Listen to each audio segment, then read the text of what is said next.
Good afternoon, students. Welcome to G All India English Solution. Today we will discuss on John Milton's important poem. El Allegro, written during 1631-1634, published in 1645, in Milton's pastoral poem.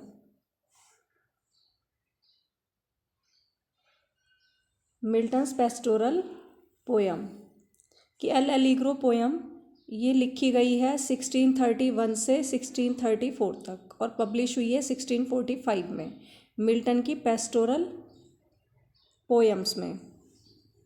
Milton की pastoral poem में ये publish हुई हैं 1645 में।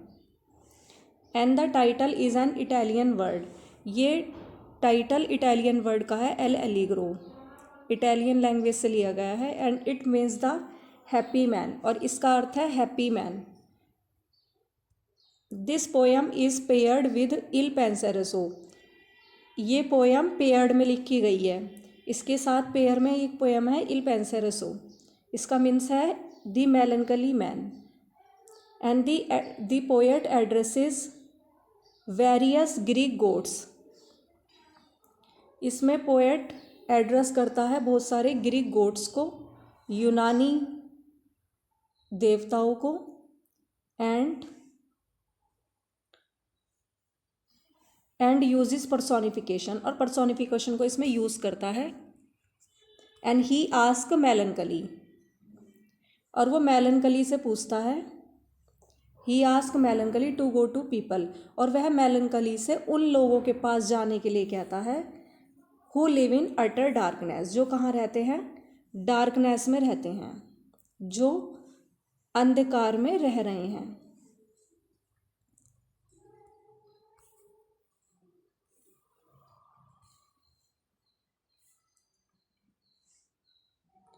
And there is no place of darkness in spring, और बसंत में तो डार्कनेस का कोई स्थान होता ही नहीं है। एंड ही इन्वोक्स यूफ्रोसाइन, और यूफ्रोसाइन गोडेस को ये इन्वोक करते हैं इस पोयम में, यूफ्रोसाइन गोडेस को।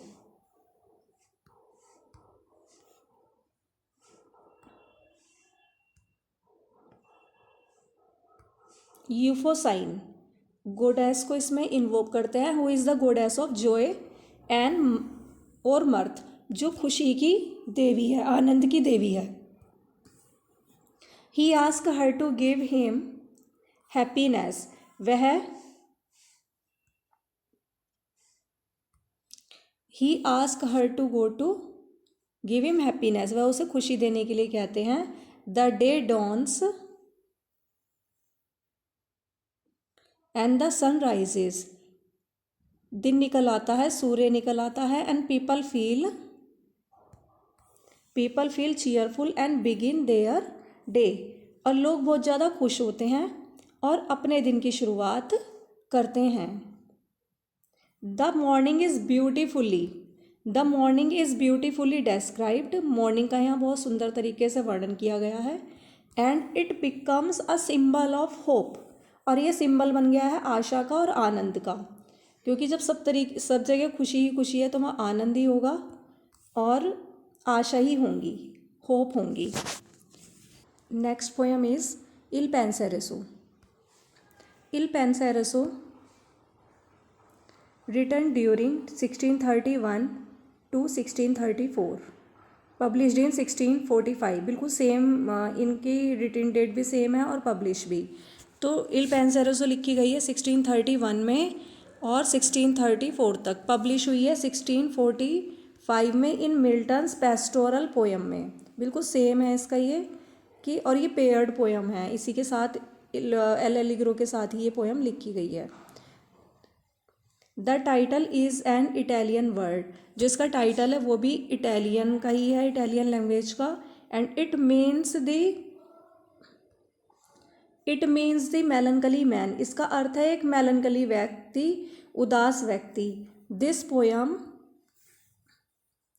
इज़ अ कंपेनियन, ये बात पहली पोयम में भी पता चल गई थी कि this poem is a companion piece of L'Allegro the happy man. L'Allegro की ये कंपेनियन पोएम है और इसका एल एलिग्रो का मीन्स है happy man. And it is a vision of poetic melancholy. और इसमें जो दृश्य दिखाया जाता है वो किसका दिखाया जाता है? मेलनकली का, उदासी का। द स्पीकर आइडियलाइजेज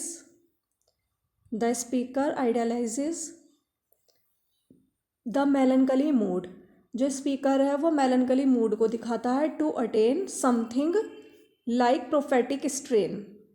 ये कुछ इस तरीके से दिखाता है जैसे प्रोफेटिक होते हैं साधु सन्यासी या प्रोफेटिक पैगंबर के गीत की तरह दिखाते हैं कुछ ये। समथिंग लाइक प्रोफेटिक स्ट्रेन, जैसे प्रोफेट का, पैगंबर की लय होती है उस तरीके का इसमें ये दिखाते हैं। And it presents the description of the evening. और इसमें शाम का वर्णन किया गया है। And melancholy comes from Saturn and Vesta. और जो मेलनकली आती है ना वो आती है सैटर्न एंड वेस्टा से। He invokes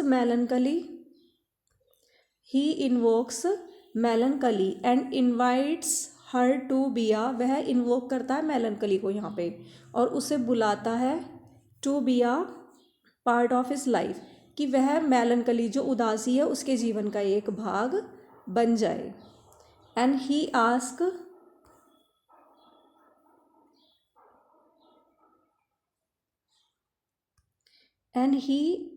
ask her to come him with her calm and piece. और वह मेलनकली से कहता है कि वह मेलनकली जो है उसके पास आ जाए, उसके साथ ही रहे, शांति के साथ, काम एंड पीस के साथ।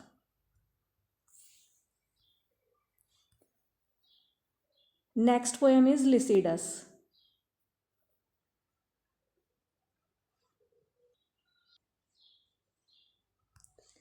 Lycidas written in 1637, published in 1638।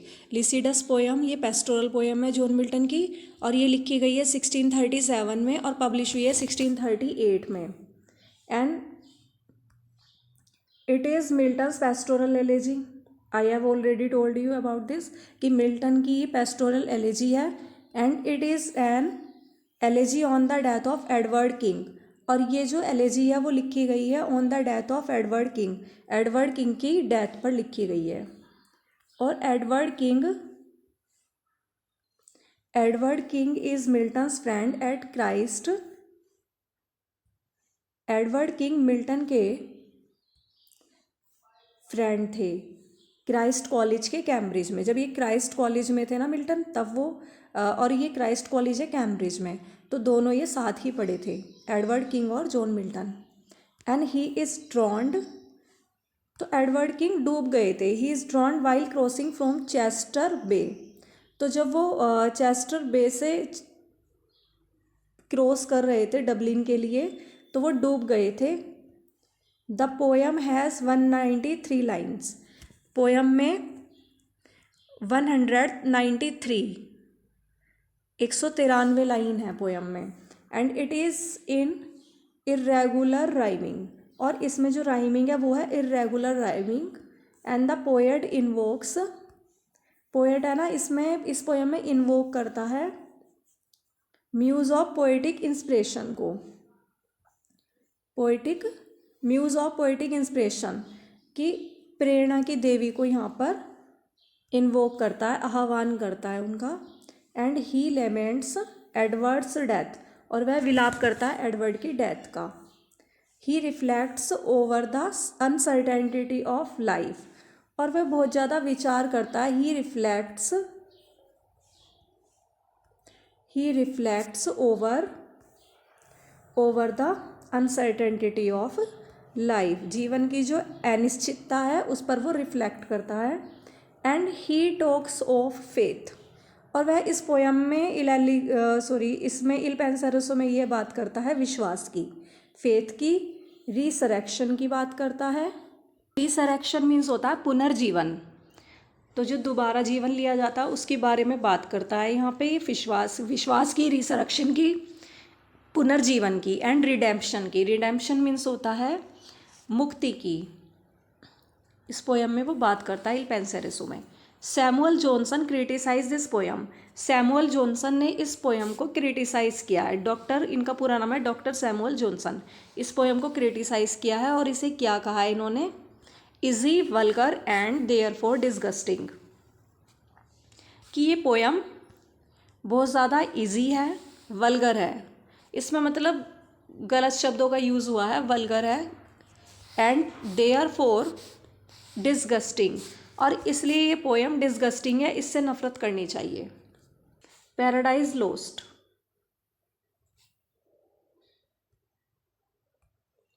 Paradise Lost written during 1658 to 1665, published in 1667।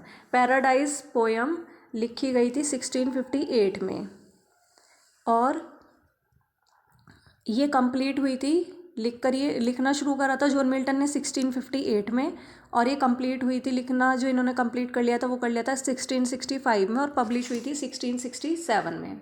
इस मिल्टन्स एपिक पोयम थी ये, और ये मिल्टन की कैसी पोयम है? एपिक पोयम है, और ब्लैंक वर्स में ये लिखी गई है। जॉन मिल्टन की ये पोयम ब्लैंक वर्स में लिखी गई है। It is in the manner of Virgil Enid, और ये किसकी मैनर में लिखी गई है? वर्जिल का एक वर्क है एनिड। तो वर्जिल पोएट हैं, वर्जिल की एक वर्क है एनिड, एनिड के मैनर में ये पोयम लिखी गई है पैराडाइज लोस्ट, और ये पब्लिश हुई है, इट इज़ पब्लिश्ड इन 1667। और जब ये 1667 में पब्लिश हुई थी तो ये 10 बुक के साथ पब्लिश हुई थी, 10 बुक के साथ पब्लिश हुई है। And the second edition comes out with 12 books, और जो इसका सेकेंड एडिशन है वो आया था 12 बुक्स के साथ, और उसमें ये आया था 1664 में। फर्स्ट आया था पब्लिकेशन जो आया था इनका, पब्लिश हुई थी ये 1667 में 10 बुक में आई थी, और सेकंड जो इनका पब्लिश हुई थी ये हुई थी 1674 में विद 12 बुक। और इसमें कुछ इन्होंने विद सम माइनर रिवीजन, इन्होंने कुछ रिवीजन किया था थोड़ा बहुत, and a note on the versification, और एक नोट भी लिखा था वर्सिफिकेशन पर।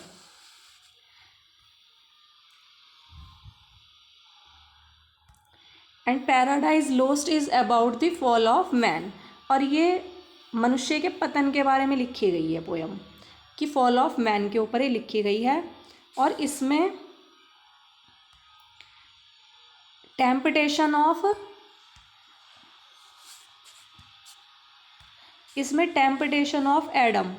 एडम और ईव का लालच दिखाया गया है, क्योंकि उन्होंने वो फॉरबिडन ट्री खा लिया था ताकि उन्हें नॉलेज आ जाए।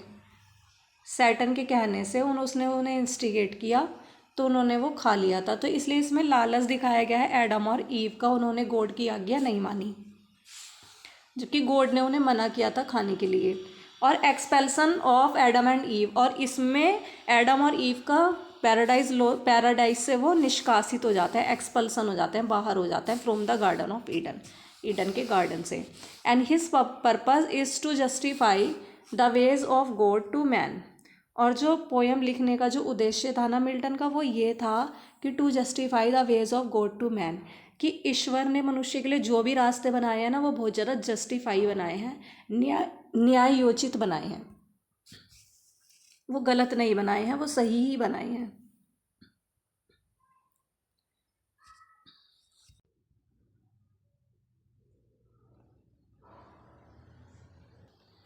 Saturn defies his creator and wages a war, Saturn creator को डिफाई करता है, चैलेंज करता है, उन्हें हटाता है, एंड वेजेस अ वॉर, युद्ध के लिए ललकारता है।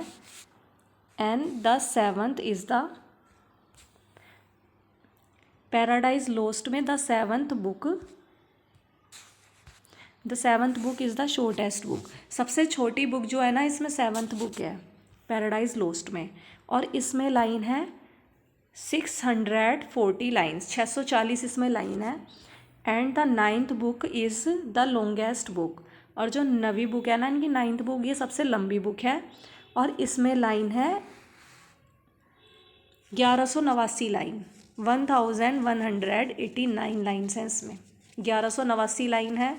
9th बुक में, लंबी बुक है ये, बहुत ज़्यादा बड़ी बुक है और 640 लाइन है 7th में, और ये सबसे छोटी ही बुक है इनकी। Thanks for watching this video.